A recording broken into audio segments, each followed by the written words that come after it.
Okay. All right. I am tremendously excited and thankful to be honored with the privilege of teaching this morning. It is important to me that here, from my fixed point as speaker, I declare this space safe. Safe for inquiry, for confusion, for frustration or disagreement. The mere subject and no doubt reality of race and racism has historically incited a multitude of reactions, a multitude of emotions or ideas, and because of this, a critical conversation, excuse me, about race and racism may sometimes be described as explosive or provocative. And it is for this reason I make it a point to both recognize and declare this space as safe. I love you all, and it will be my task to impart you with knowledge, aid you in cultivating that knowledge, and help you develop a heightened awareness of racism and realize our collective responsibility to respond to the widespread injustice of institutionalized racism and racial oppression. Too often, in my experience in the church, we've generally avoided conversations about race and the issue of racism, its long history in our country, our culture, our political system, in the church, and in ourselves. I'd like to change that, and to this, I'm committed. If indeed we are a people who recognize and believe the claim of Messiah by a certain first century Palestinian Jew, and accept the call to justice and liberation of the oppressed, layered throughout the biblical text, if we take seriously the words of the prophet Isaiah, the Spirit of the Lord is upon me, because the Lord has anointed me to bring good news to the afflicted. He has sent me to bind up the brokenhearted, to proclaim liberty to the captives and liberation to the imprisoned, and to proclaim the favorable year of the Lord. If we take these things seriously, then it is my firm belief that we have to have these conversations and more in this space as a church. I believe it is our obligation. I'm very interested in the relationship between theology and race. I find it fascinating and worthy of serious study and intentional conversation. I also regard it as supremely important to developing a healthy understanding of the biblical text and to developing an awareness and sensitivity to the ways in which we interact with culture and society, particularly communities of color. For me, race and theology and the dynamic relationship between the two is an unavoidable theological encounter and personal experience that cannot and ought not be evaded or escaped. Indeed, I've chosen to amplify, to confront an issue often quieted as taboo, inappropriate, or regarded as non-existent. I begin my teaching with a request. The first request, there's two.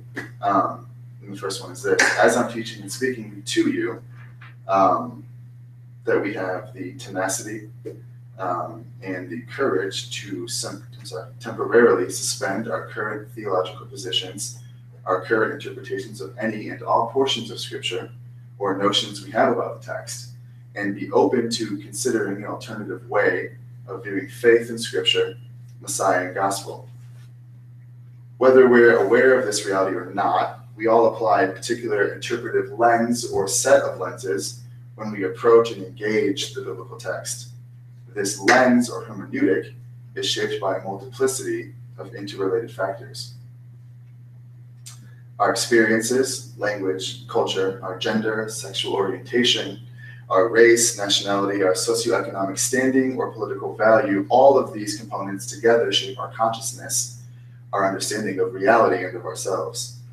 The totality of these social factors or components and their collective impact on daily life is what Dr. James Cone identifies as one's social context or one's social situation. In his work, God of the Oppressed, Cone writes, Christian theology is human speech about God. It is always related to historical situations, and thus all of its assertions are culturally limited. Theology is subjective speech about God. It is my task today to apply critical thinking and directly engage the inherent subjectivity of theological discourse and study, and how this influences and interacts with our understanding of race and racism. and I both invite you and challenge you to do the same. The second challenge is much like the first, that we also have the creativity, the courage, and tenacity to honestly re-examine or reconsider our preconceived notions or presuppositions about race. I will be sharing with you my experience as a person of color and exposing you to data, statistics, and concepts that perhaps previously you may not have encountered. And in these terms, introducing you to a world or reality likely much different than yours. I say this with a heightened measure of awareness and sensitivity, recognizing that besides my wife, I'm the only person of color in this room. So again, I challenge you, but also welcome you into our world and into our reality, hoping that you may learn, that together we may learn, and in learning, better understand. Racism, as an institution, is an economic and political entity, an intricate machine comprised of many moving parts designed to target a particular people and render particular results. Its process and execution is deliberate. Institutionalized racism is a high-functioning, intelligent method of social control, and in this sense, it is both conscious and tangible. Its effectiveness can be measured and calibrated. So when we're doing the task of theology, we must be addressing the existing socioeconomic and political structures, the policies and institutions that perpetuate and sustain racial injustice and oppression. And this is, in my view, the fundamental objective and aim of theology and theological activism: to rigorously combat oppression and the power structures that maintain its existence, to bring about the liberation of the politically vulnerable, economically depressed, and socially outcasted. Last year, I'd been exposed to a particular kind of theology that previously I had never encountered. This kind of theology has impacted me immensely and been nothing short of transformative. Indeed, it has radicalized my theological thinking and very much challenged me to reconsider previously held ideas and thoughts about faith, about church tradition, politics, and my participation in social justice work as a biracial man, a person of color, a Christian, and a citizen. This kind of theology is called Black liberation theology.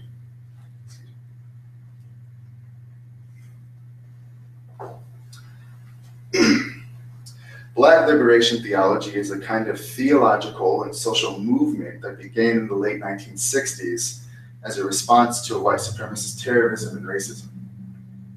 Thus, it was conceived within the framework of incredible racial violence. It may also be described as a more socially aggressive theological reaction to the continued oppression of racial and ethnic minorities, particularly African Americans. Dr. James H. Cone, a prominent theological scholar and African American activist, is regarded as the architect of Black liberation theology. Last year here at Dust, we read his most recent work, The Cross and the Lynching Tree.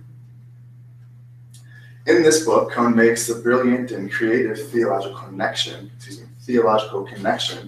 between the Roman crucifixion of Jesus by a mob of Roman authorities in the first century and the lynching of Black and brown bodies by mobs of Christian white supremacists here in this country not too long ago.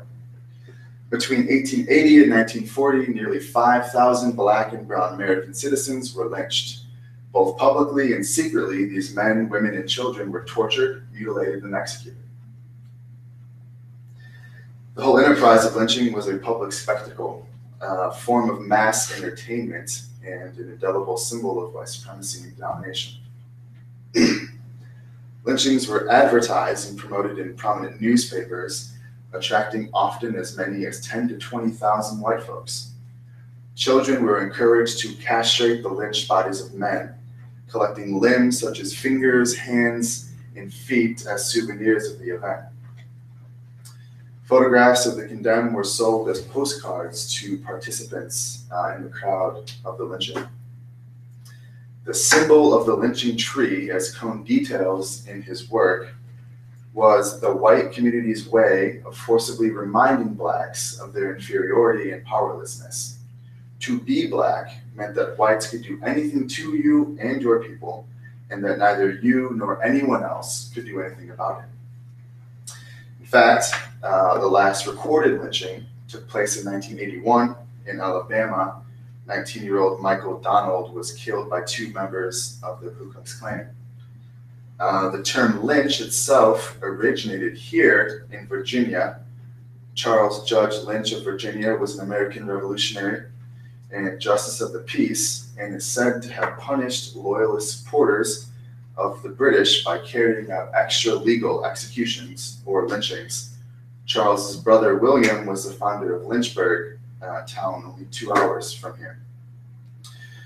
So contextualizing Jesus in the Passion narrative contained in the New Testament Gospels as a lynched black or brown body provided African Americans with a strong sense of self-worth and a strong sense of hope, combating the ever-present force of nihilism and the very real danger of bodily harm at any given moment for any or no reason at all.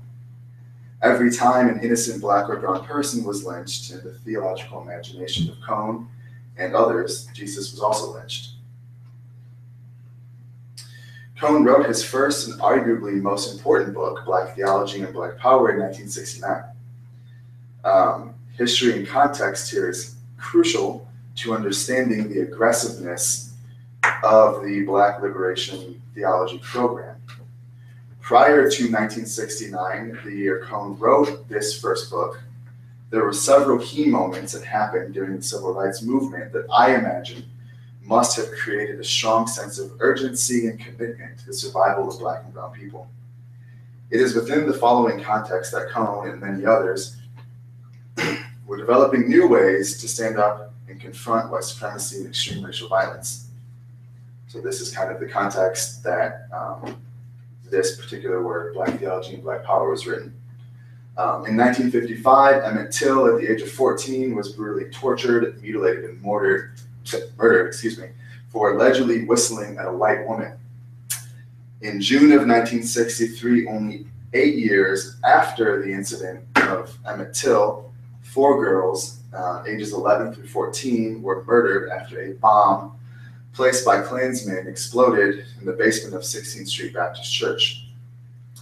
In September 1963, so the same year of the bombing at the 16th Baptist Street Church, Medgar Evers, a military veteran, civil rights activist, and field secretary for the NAACP, was shot dead in his driveway and front yard by a prominent white supremacist. 2 years later, in 1965, an incredibly brilliant and charismatic leader in the Black community, Malcolm X, was assassinated as he was preparing to speak at an organization of the Afro-American Unity in Manhattan. In 1969, Dr. Martin Luther King Jr. was assassinated, shot dead as he stood on the second-floor balcony of a motel. So these moments in the long narrative of Black and brown liberation are often the most notable and generally could be described as the most well-known or popular.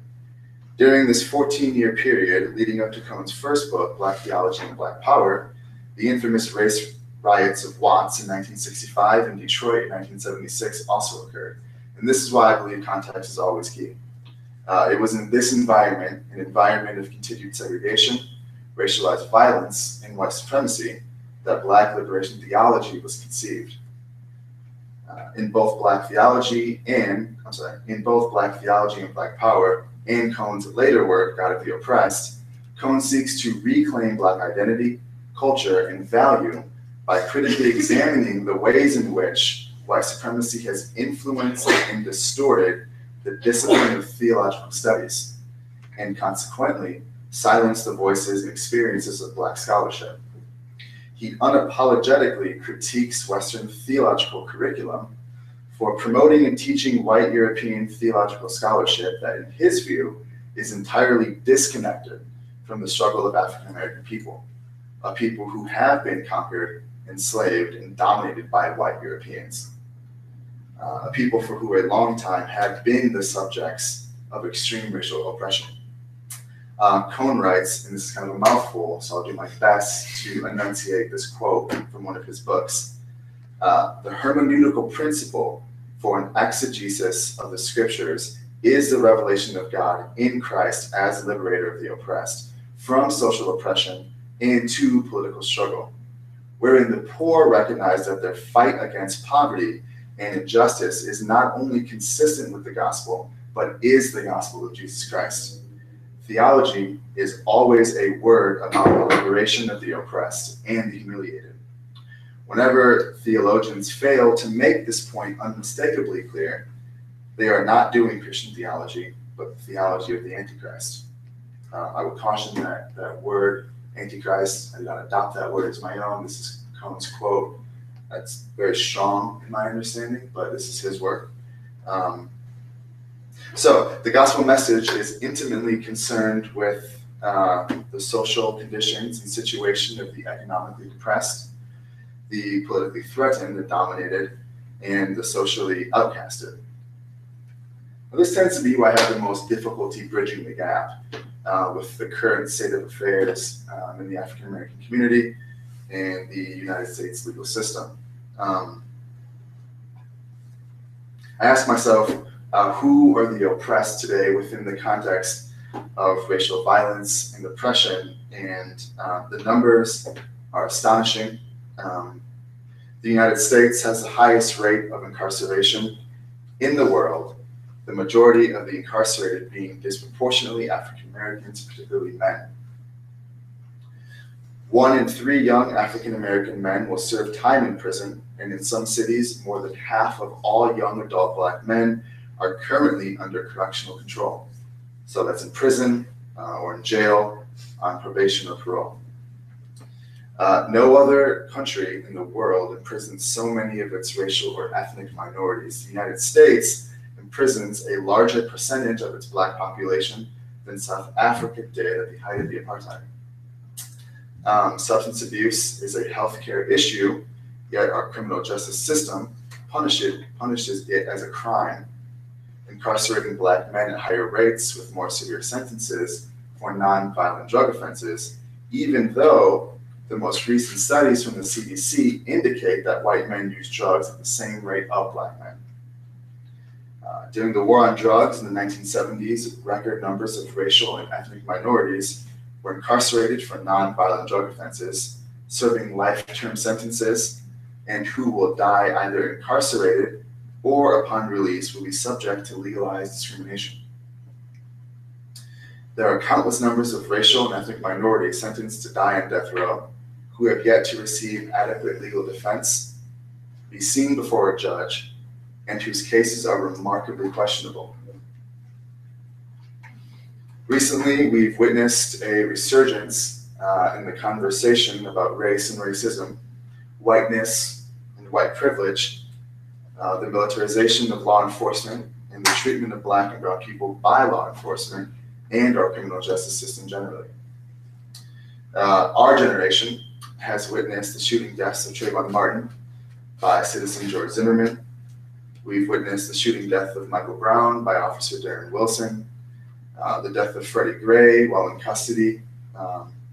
He was in custody by several law enforcement officers, and his spine was severed. He was killed.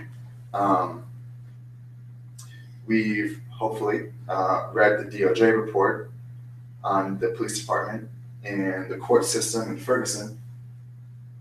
The Confederate flag has once again become a centerpiece for a national conversation about race and racism. We witnessed the shooting deaths of 9 African Americans by a white supremacist at an AME church in Charleston, South Carolina. And this is only a very, very, very short list about what's been going on in our country. We're seeing the rioting, the protests, we're seeing the anger and confusion. And my question is this: how does this passage, which I'm about to read, how does this passage of Scripture influence the way we think and interact with racial injustice today?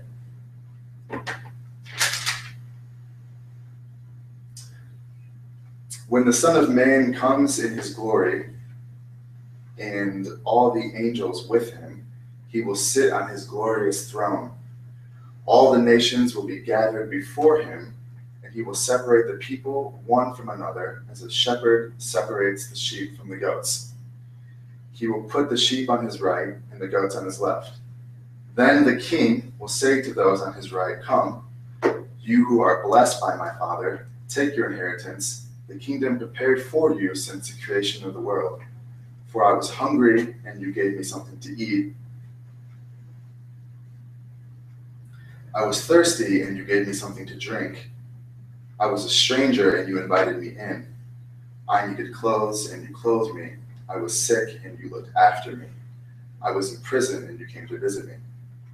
Then the righteous will answer him, "Lord, when did we see you hungry and feed you, or thirsty and give you something to drink? When did we see you a stranger and invite you in, or needing clothes and clothe you? When did we see you sick or in prison and go to visit you?"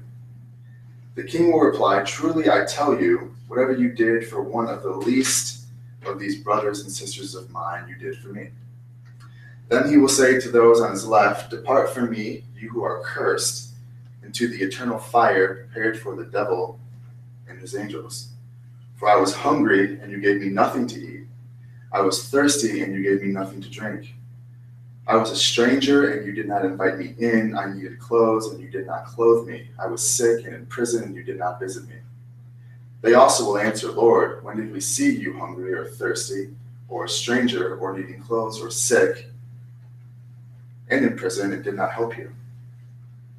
He will reply, "Truly I say to you, whatever you did not do for one of the least of these, you did not do for me."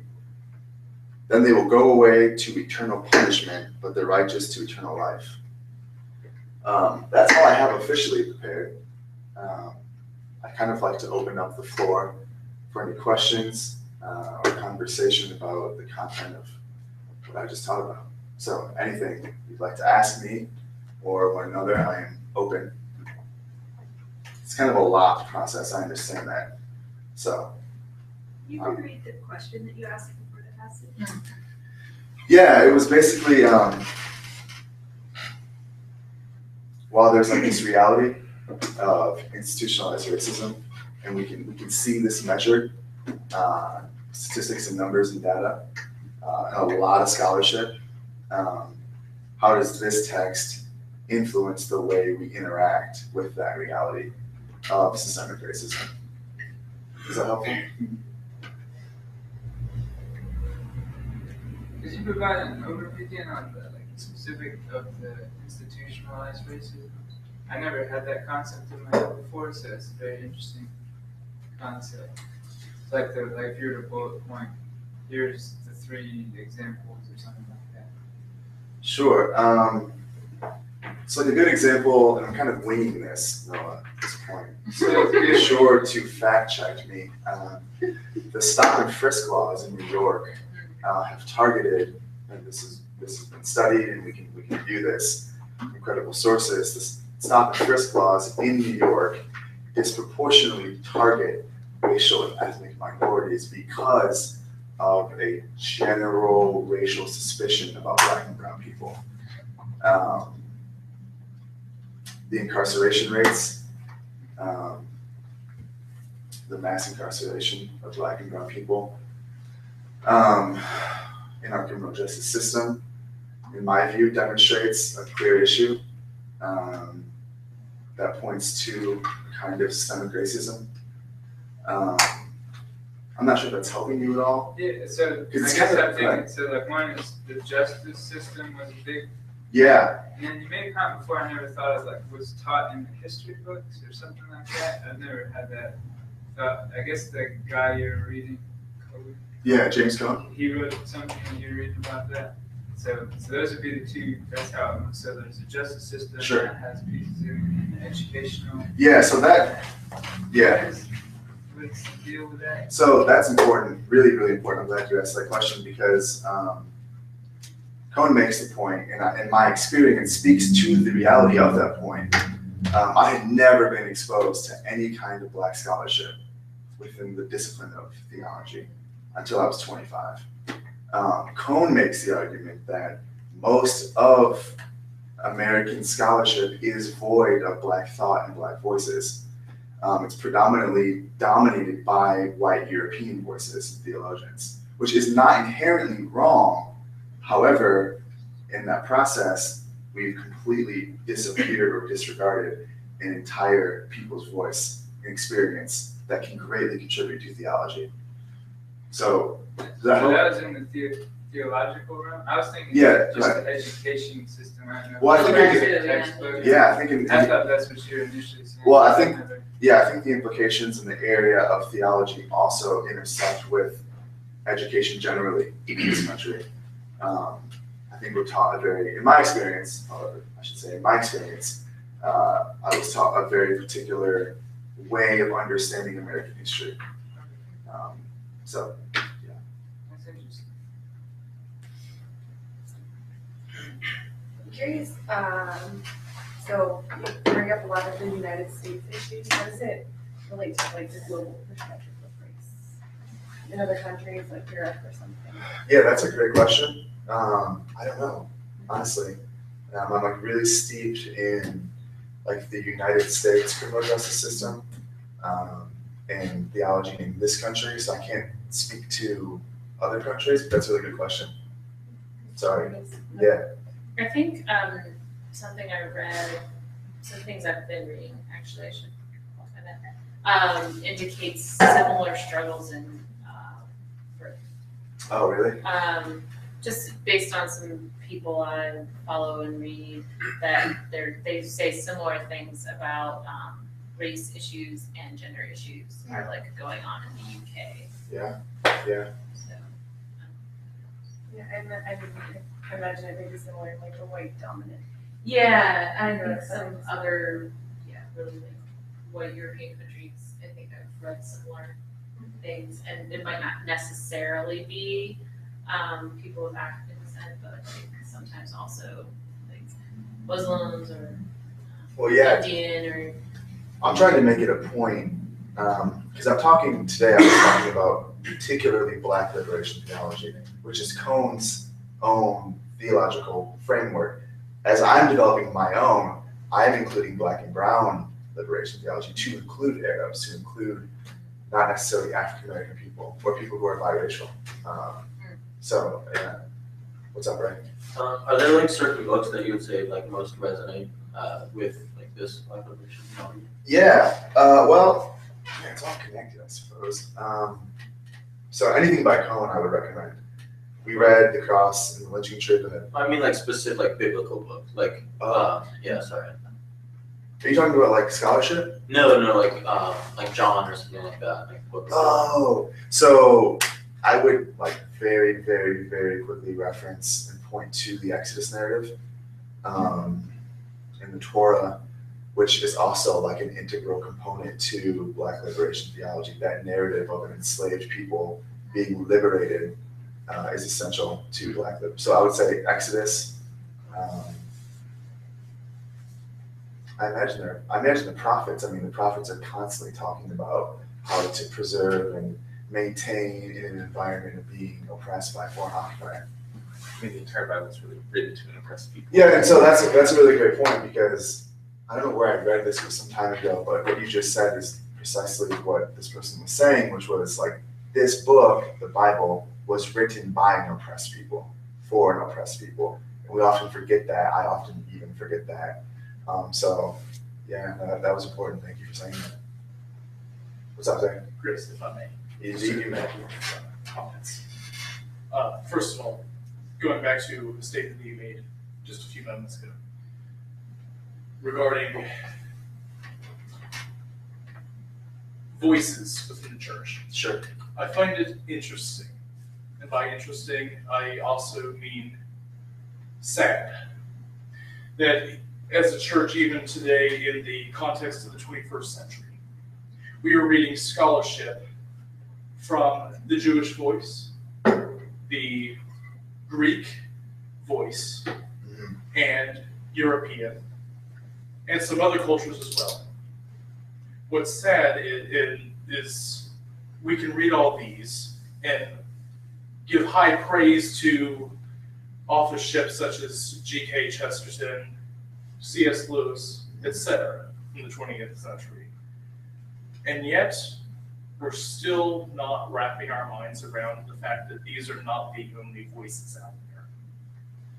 The other comment would be that in the gospel narrative, Mhm. it's clear that the least of these, as you read, are really the treasure of the church, those that are looked down upon by society. Mhm. For heaven's sake, in my own tradition, the Anglican Catholic Church, we are a product of persecution by the Roman authorities. These individuals, the Anglo-Saxons, fled into what is now England, and thus formed a branch of the Catholic Church. And yet, the white supremacy is still such a huge issue. Yeah, I agree. It seems though we haven't made much progress since the Exodus struggles. Yeah, I think it's difficult because I think racism is highly adaptable and is now looking very different than it did in like Jim Crow South or the Reconstruction era, segregation. I think now what it's looking like is mass incarceration in a lot of different areas of the criminal justice system. I think are operating very similarly to some of the laws of Jim Crow South and acting effectively as a method of social control for African American people. So yeah, no, I agree. And I don't know, I think next week I'm talking to, and it's going to be a little more delicate. The content or the subject will be about whiteness and white privilege. And I do think we've made progress, but I think one reason, in my experience, I haven't seen more Black and brown voices in theology is because I think white is normative, and it's kind of something you have to recognize and be has to be realized, I suppose. So I think that contributes to why we're not seeing an increase of Black and brown voices in the area, at least mainstream-wise, in the area of theology. But I think it's great that we're doing this here and now. And tomorrow, some of us are going to see Tim Wise talk about institutionalized racism at Tech. So I think these kinds of steps are crucial to bringing about that kind of realization. I don't know if you know anything about this, but if you do, could you speak a little bit about how in the earlier part of American history, slavery was sort of justified with theology? Oh man, yeah. I know it was. I don't really know how. Yeah. I can't imagine how. So it's like really difficult for people to understand and accept the fact that a lot of the terrorism that happened against Black and brown people was committed by white Christians. There's a lot of proof texts that were used by white Christians to justify not only their dominance and like their right to that dominance and authority, but to then like exterminating non-white people as though it was ordained or christened by like divine will. Is that kind of what? Yeah. Do you know like specifically what they like, how they justified it? Like what would you know? Like in the Bible, like yeah, like in the Bible. passages? Yeah. Do you know that? Because I can't imagine anything to pull out to justify it. There's slave passages Yeah. about like how to Right. treat slaves, and so I think I read something about some of those being used of like, see, the Bible condemns it. And even I think in the book of Romans, and I'm paraphrasing and I'm kind of just like thinking about it, but I believe in the book of Romans, there's a passage that talks about like the principalities and those who are in leadership and government were there ordained by God. And I think that has been used to sort of be like, well, this is like the system and these people were put in place by God, so this must be acceptable. And not only acceptable, but encouraged, like really, really strongly encouraged. I mean, to lynch a Black person in this time period was like a badge of honor. And it was talked about candidly. But I'm sure there are more. I'd love to look into that, yeah. Yeah. Yeah, I think there's a verse that actually has the phrase like slaves obey your masters or something like that. And I'm sure in certain contexts, slave owners kept their slaves from becoming literate, and so they would cherry pick from the Bible, just we'll see. It's so interesting though, at the same time that they let their slaves have Christianity, that, I think often made them, practice Christianity. Yeah. It's really bizarre. It is, I agree. So I think I'm fascinated by the resurgence, if you will, and I don't know if you have any idea or have read about anybody's hypothesis as to why we reverted back to what was going on in the 60s, and then it kind of died out for a few decades, or maybe it didn't, but the big 60s, and then now, if there, what's going on that maybe triggered some of these. Yeah, I think it was literally a trigger, like a gun. I think when Trayvon Martin was shot and killed by George Zimmerman, that put race back on the national spotlight and made us confront issues of racism that we had never confronted in the post-racial era of America. Interestingly enough, it's kind of a similar situation with Emmett Till. When he was murdered, that murder was like a fundamental shift, and it kind of activated a more aggressive approach to the civil rights movement. I think in that same year, and correct me if I'm wrong, and that's cool, I think like 3 months later, Rosa Parks, that whole, that moment there. So ironically, I think out of tragedy and extreme violence and suffering, we're forced to confront with the reality of its continued presence. And I think that's also too like an essential feature of Black liberation theology is like the gruesome, heinous crucifixion of Christ, like directly speaks to the gruesome, heinous lynchings of Black and brown people. And out of that, somehow we're finding hope. So I don't know if that helps or not. Just kind of sticking to the same point. The recent resurgence that we're talking about, I would argue that is our observation of reality. In our observation, yes, there was a recent resurgence, but how does the actual amount of racism compare to what society observes? And how has that changed over time versus how has the media's perception of racism turned? The magnitude of the media's perception of racism changed over time? Yeah. I think that's a super hard question. I don't expect you to answer it, but. No, I won't. Yeah, no, so, how do I say this? I know a lot of people who refuse to accept that racism exists because it doesn't look like what it looked like then, when it could be clearly measured. And again, I think it's more subversive. There's a great book that I want to read, I have not read. It's called Racism Without Racists. And it kind of speaks to that reality of like, there is racism and it's happening, but the terms and the language we use to identify it is shifting. And I think it's a lot more cryptic now. Another great book would be The New Jim Crow. I know some of you have read it, but that also I think would be really cool and helpful to the question. I mean, I don't know that there's more racism now than there was then. I think there's a period of self-delusion.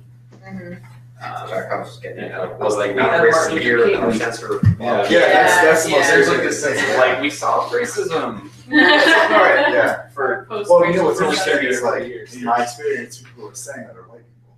Right. And not all white people, but that's who I've encountered who say things like, "Well, I'm colorblind. I don't see color," and I'm like, "You're a fucking liar." You totally do. I do. And it does a disservice to me and to people of color to presume that we don't have this identity, that we don't have this culture, we don't have this history. So yeah, no, I agree. I would be careful to like say, well, there's more or less. Right. Yeah, I just think the trends have shifted and the way it's expressed is a lot different now. I think sometimes we also, as you said actually earlier, confuse the definition of racism. Yeah, And also of racist. I think you and I have had a conversation like this before, where Yeah. like you can do a racist thing or be a part of something that is racist and not necessarily be a racist. Like it Yeah. could be like a subconscious thing, Sure. or yeah, and when Noah asked about institutional racism earlier, one of the things that popped into my head was just representations in the media, which doesn't feel the same thing. Like when you're saying institutional racism, usually you immediately go to like prison and stuff like that. But how people of color are represented in movies and TV shows and any kind of visual representation feeds our brains on what yeah, I agree. And I mean, it's Or lack of it's often very, like in Alabama, where I'm from, they instituted the voter ID laws. Yep. They also just closed 35 offices that, provide IDs in the counties that have the highest Black populations in the state. coincidence. Coincidentally, yeah. I wonder if it's intentional or if some people just automatically do things and not recognize. Yeah, no, I think I didn't know Yeah, that about was kind of most of this. Yeah. what Tanda was talking about, I happen to agree with.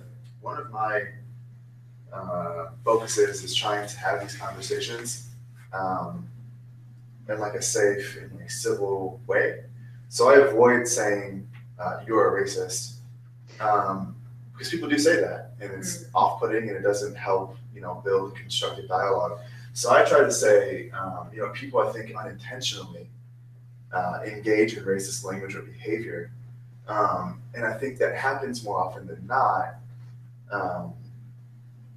because the reality of white privilege and whiteness doesn't allow people to understand that these things are happening, and it or what they're saying is even racially offensive because they've never had to consider that this could be racially offensive because they don't operate within that way of thinking, and not all people, but some people. Is that helpful at all? Yeah, I feel like I've been one of those people. Yeah. I've never been in an environment that Yeah. has talked about it. So I wonder, because how you set it up makes it very easy to listen to, but how do you bridge a gap? Because I don't know how aggressive or non-aggressive, if there's talkers, but somebody's like, we need to do something. Right. I don't know anything about Yeah. it. I'm initially threatened, like you said, Yeah. you're calling me a racist. And maybe you're right, because you haven't figured it out, but Yeah. I'm listening to a talk, and somebody's yelling at us and all that, and I wouldn't know how to process that. So how, Yeah, I have an example for you. that'd be interesting tomorrow too. Yeah, I think, dude, Tim Wise, Get out of that. great, especially on the topic of whiteness and white privilege. But so an example would be like someone in my life who I work with said to me that another manager who happens to be African American goes easier on me. So when I heard this, my immediate reaction was to really kind of question. I couldn't take it at face value. I don't have that luxury. I had to dissect it and be like, are you saying this because he's African American and I'm African American, and because of that, he's going easier on me? And did you even think about that could be a possibility that I would think that? So I would honestly, I would categorize this person saying to me, Alan goes easier on you, as racially offensive. And that might be hard to understand. I'm not sure. It's a subtle, a very Yeah, subtle. it's a microaggression. It's very right, subtle. very subtle sort of racism that I think sometimes people who are not people of color, maybe they just don't even realize it, or they have not had to think about that before. But when Chris told that to me, I was like, did she really say that? Right. Because it's like she's implying something without having to say it. And it's okay to say that without that's totally offensive. You can't say that to me. Yeah. So there's something as subversive as that. I was once told by the same employer that when we play ratchet music at our place of employment, it gets darker in the room. So she was referring to Black and brown people. Now that's a way more to the It's not very subtle. Right, right. Yeah, But nonetheless, she still felt like that was an acceptable thing Right. to say. because she's not. Chris, I mean, but you know, to Chris, it was Yeah. yeah. Because she's not Right. saying like, oh, those whatever, you know. She's just being like, it got darker. So I think it's, you know, It's like coded like. Yeah. Right, yes. yeah, Helpful, I assume, well, I don't know how everybody else would feel, but I hope that the average person, if they were confronted and it was broken down clearly, give them a packet. It's like, when you do this, this is what happened, you know. Cheat sheet. Whatever relationship, you learn really quickly in a hot button topic. Like, Right. don't comment like that to that person because Yeah. they'll take offense to it, even if it doesn't register. So I Yeah. assume if you hang out with someone long enough, it'll work. So just maybe have more black or brown friends, or if you could, like, how. No, I think that's how would you actually- be able to, I think that's like just kind of thinking a very practical way Because it's to build an understanding is to spend more time in a more diverse setting. Because I think then you'll very quickly recognize that you need to be aware of the language you're using to talk about people. So yeah, But I've never met anybody that has commented on these things, and I've had, I don't know the right word, black or brown, diverse friends. Yeah. I'm even here, like, I need to learn what words to say. just Sure. In case. no, yeah. But it's interesting because this is just a brand new topic. Mhm. So I think if there's a way to be able to project it without it coming off really aggressively, which I think you did a great job. You think said so? Some aggressive stuff. I appreciate that Feel feedback. So I'm like aggressive. eager to Yeah. know. If you ask my wife, I was like really nervous about communicating some of these ideas and in a way that was not It's very offensive. clear, yeah, and it's just because whenever anyone brings up a touchy subject, it's automatically there's some kind of a shield. I assume that comes up. So I wonder how that would be able to be promoted. Because if the average person doesn't know it exists, how do you slip Yeah. that in there without? And you know, the truth is too, there are people who are familiar with, you know, okay, so this is white privilege, or this is whiteness, and this is what it means in culture and society, who are still like, nope, I disagree, like you're wrong. So, yeah, I would hope I could give someone a packet and be like, listen, dude, I mean, it makes this is what it is. But some people still, and what's really weird too is Facebook has like fundamentally changed the way we learn about one another. Because when, who was it? I think it was Michael Brown last year when he was shot and killed. All of a sudden on Facebook, I'm seeing a ton of my white friends say incredibly racially offensive things, commenting on the incident. And I have to imagine they had no idea, or they did, I don't want to speculate too much into that, but nonetheless, the result was the same. I was like, dude, I was in your wedding. I sit in your wedding, and you were saying some of the most racially offensive things that I've seen in a super long time. So yeah, I think it's a really difficult process to come to the realization, you know, of where we're at right now. Thanks for bringing it up. It's Yeah, really man. neat. No doubt. I think the institutions we have in place just keep perpetuating that. Like, you know, you guys were just talking about like, oh, you know, be in more diverse environments. You know, Blacksburg is incredibly diverse. Right. But like, you know, a lot of stuff has already been set in motion from like, you know, redlining and all those other housing things people did back in the 40s and 50s and forward, so that we have more, like, we have so many segregated spots of like white neighborhoods and black neighborhoods that people grow up and like, you know, and so they're just kind of, you know, a lot of people are just sort of like insulated from any kind of experience other than, you know, their white middle class neighbors. And it's like, how do you, when it's already, you know, it's already kind of set up and going, It's how do you normative, fight yeah. against it, Well, I think, I don't know, to comment on that, I think one solution is to have these kinds of conversations in church. Even though we're the only people of color in this room, I still think it's super, super important to have the conversation here in a church. I've never, ever been a part of a church that was willing to engage and address these kinds of issues directly. So now that I have some measure of influence and indeed a platform to continue and to teach and to talk about it, I intend to take full advantage of it. So Well, church is so segregated. Like, yeah. I mean, what you're talking about, it's built into neighborhoods and. Yep, school locations systems, and education, Yeah. absolutely. Churches and. Well, and I think I read something that said like that, 1 hour on Sunday is the most segregated hour of the week or something. Like even if people live in more like diverse neighborhoods and go to diverse schools, that still on Sundays it's like whoosh. Do you think diverse or you could say black or brown somewhere? Sure. Is that term? Yeah.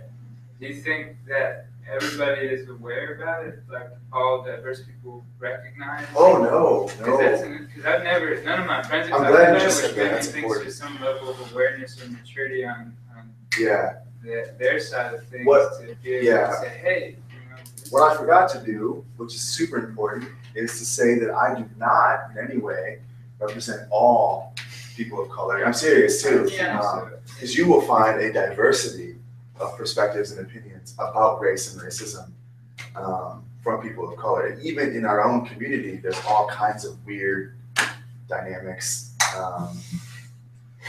So yeah, I have a friend who's from New York, super cool dude, named Zaid. And I've been talking, he's a neighbor of mine, I've been talking with him about today for a while. He like fundamentally disagrees with me. Wow. So there's a very, And his experience is so different Yeah. than yours. He disagrees with you in what way? he thinks that like we need to not talk about race, we need to not talk about culture. He's Muslim, so he's like, we're all brothers in some cosmic sense, and that's what needs to be important. I agree with that. However, we do not need to neglect just the reality. We're not there in the situation. Yeah. Well, I think my personal opinion, take it for what it's worth, is it's the ignoring and neglecting that allowed us to have this feeling of like, oh, there's been this resurgence of racism, Right. like because we just sort of like Yeah. majority of people just didn't talk about it, and all of a sudden, now we're talking. I was just thinking about how when we are a person of color, so with Chris and I, this is who we are, this is a part of our existence. So for people of color, there was never like a luxury to not talk about it because it's your everyday experience. But when it I guess when people start seeing it like on such a mass scale in the media and everything, then the entire country, everybody is having this conversation again. I don't know if there was ever a point where people wouldn't talk about it. I think Right. more like yeah, like that, and more like a. Right, yeah, It feels yeah. like it wasn't. And I Stuff we're agree, saying I now was agree. not as acceptable Right. maybe say. Exactly, I agree, and I think that that's made for a conversation on a national level that we haven't been having. Yeah.